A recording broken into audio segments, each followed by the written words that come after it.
Welcome back to my YouTube channel UPSC lovers. तो कैसे हैं आप सब और कैसी चल रही है आप लोगों की तैयारी। आई होप आप लोगों की तैयारी बहुत अच्छी चल रही होगी। तो गाइज, हम पढ़ रहे थे प्राचीन भारत और प्राचीन भारत में हम पढ़ रहे थे चोल साम्राज्य। आज हम पढ़ेंगे चोलों का प्रशासन, क्योंकि यहाँ से क्वेश्चन एक आ जाता है। अगर आपसे चोल साम्राज्य से क्वेश्चन पूछा जाए एग्जाम में तो यहाँ से क्वेश्चन आना स्वाभाविक है, क्योंकि यहाँ से जो थोड़ा इनका विशेषताएं थी, थोड़ी इनके बारे में जो सवाएं थी उनके बारे में बताया गया है। तो आप लोगों को इसकी नॉलेज होनी चाहिए। अगर आपने मेरे चैनल को सब्सक्राइब नहीं किया तो चैनल को सब्सक्राइब करें, वीडियो को लाइक एंड कमेंट करना बिल्कुल ना भूलें। तो चलिए स्टार्ट करते हैं क्लास। और इसकी पीडीएफ आपको टेलीग्राम पे मिल जाएगी। जो पीडीएफ रह गई है हिस्ट्री की बाकी की, वो भी आपको सारी की सारी वहाँ पर अवेलेबल हो जाएंगी। तो आप वहाँ से डाउनलोड कर लेना और अपने नोट्स में उसको मेंशन कर लेना। चलिए स्टार्ट करते हैं क्लास। हम पढ़ रहे थे प्राचीन भारत और प्राचीन भारत में हम पढ़ रहे हैं चोलों का प्रशासन। सबसे पहले यहाँ पर मैंने लिखा है कि चोल इतिहास में दो कारणों से प्रसिद्ध हैं। जो साम्राज्य है, ये जो पूरा चोल आप मान लीजिए एक वंश, वो इतिहास में दो कारणों से प्रसिद्ध था। सबसे पहला ये था कि जो चोलों की जो नौसेना थी, नौसेना सबसे ज़्यादा शक्तिशाली सेना थी। यहाँ पर आप फिर से ध्यान दीजिए, मैं कहना क्या चाह रही हूँ कि चोलों की जो नौसेना थी वो सबसे ज़्यादा शक्तिशाली सेना थी। दूसरा, स्थानीय स्वशासन चोलों की सबसे बड़ी विशेषता थी। यानी जो वहाँ पर जो स्थानीय स्वशासन था, वहाँ पर इन लोगों का जो शासन था वो चोलों की सबसे बड़ी विशेषता थी। आपको याद रखना है, नंबर फर्स्ट है चोलों की नौसेना सबसे शक्तिशाली सेना थी, और दूसरा है कि स्थानीय स्वशासन चोलों की सबसे बड़ी विशेषता थी। ये उर लिखा है, उर, यहाँ को इसको डर मत समझ लेना, ये उर लिखा है, ठीक है। तो उर ये क्या होता था, यह आम लोगों की एक संस्था थी। आम लोग मतलब सार्वजनिक सभी लोगों को आप मान लीजिए, नॉर्मल से लोग सब, उसमें कोई ज़्यादा जे मान के चलिए बहुत बड़े पद पर नहीं होता था। तो ये आम लोगों की एक संस्था थी। आम लोगों की संस्था को क्या कहा जाता था, तो उसको उर कहा जाता था। अगर आपसे एग्जाम में पूछ लिया जाए कि उर क्या है, तो आपको वहाँ पर 4 ऑप्शन मिल जाएंगे और एक ऑप्शन में आपको ये भी मिल जाएगा कि यह आम लोगों की एक संस्था थी। और अगर इससे ये पूछ ली जाए कि उर किससे संबंधित थी, तो यहाँ पर आपको चोल साम्राज्य का एक ऑप्शन मिल जाएगा। फिर पढ़ते हैं महासभा।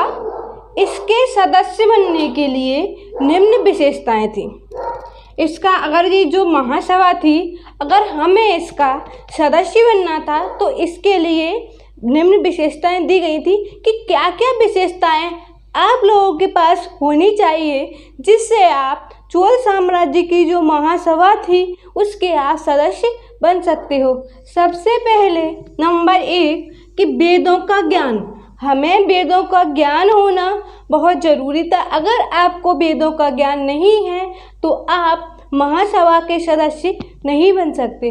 नंबर 2 कि उम्र कितनी होनी चाहिए, तो 35 से 70 वर्ष यहाँ पर आपकी लगभग उम्र होनी चाहिए। यानी आप 35 से अगर आप कम हुए तो आप महासभा के सदस्य नहीं बन सकते।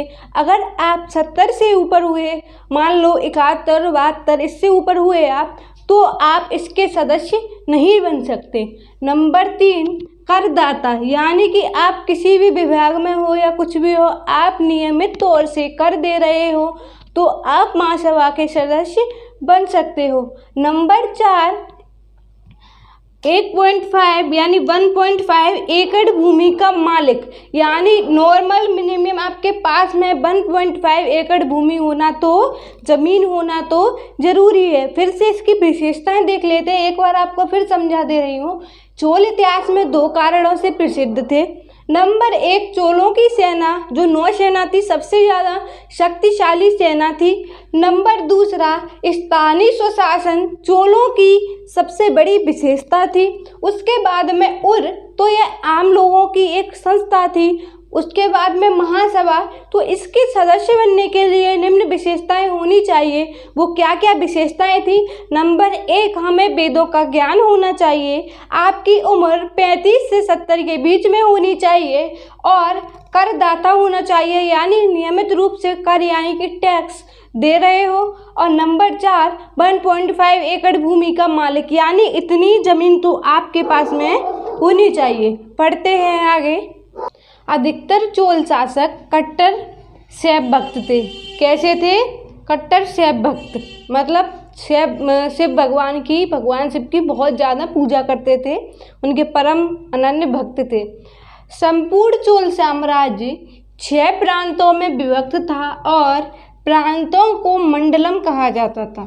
आपसे सिर्फ एग्जामिनर पूछेगा कि संपूर्ण चोल साम्राज्य कितने प्रांतों में विभक्त था, यानी विभक्त मतलब कितने प्रांतों में बटा हुआ था, तो 6, और प्रांतों को क्या कहा जाता था? तो मंडलम। अब यहाँ पर एक क्वेश्चन बनता है कि संपूर्ण चोल साम्राज्य कितने मंडल में बटा हुआ था।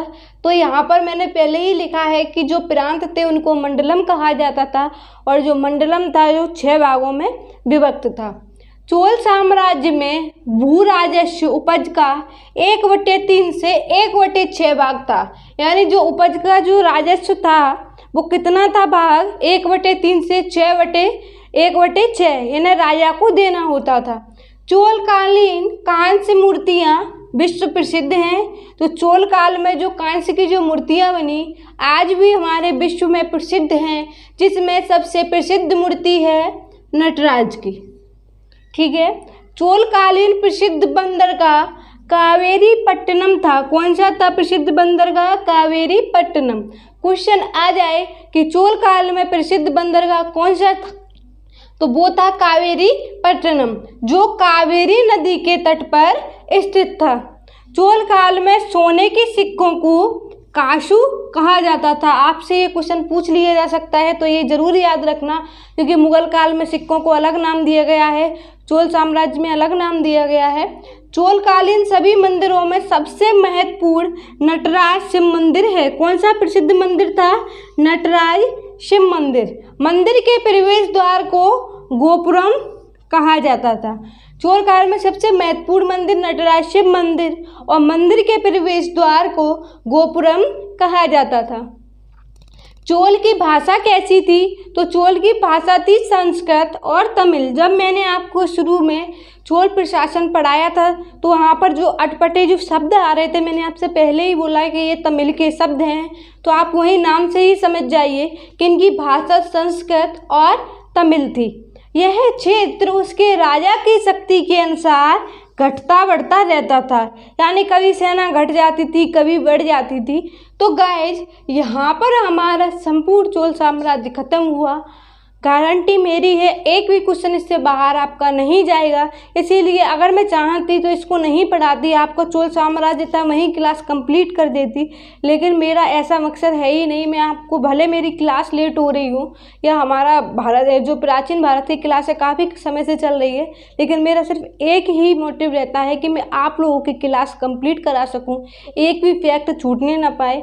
अगली क्लास में हम पढ़ेंगे राष्ट्रकूट वंश और ज़्यादा से ज़्यादा 7 से 8 क्लास और आपकी होंगी हिस्ट्री की। उसके बाद हमारा ये ख़त्म, फिर मध्यकालीन भारत। और गाइज अब आपकी एक भी क्लास लेट नहीं होगी, क्लास बिल्कुल रेगुलर आएंगी टाइम से।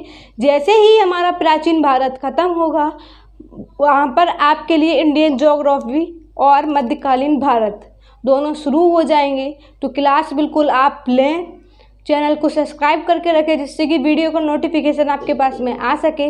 मिलेंगे अगली क्लास में। Thank you.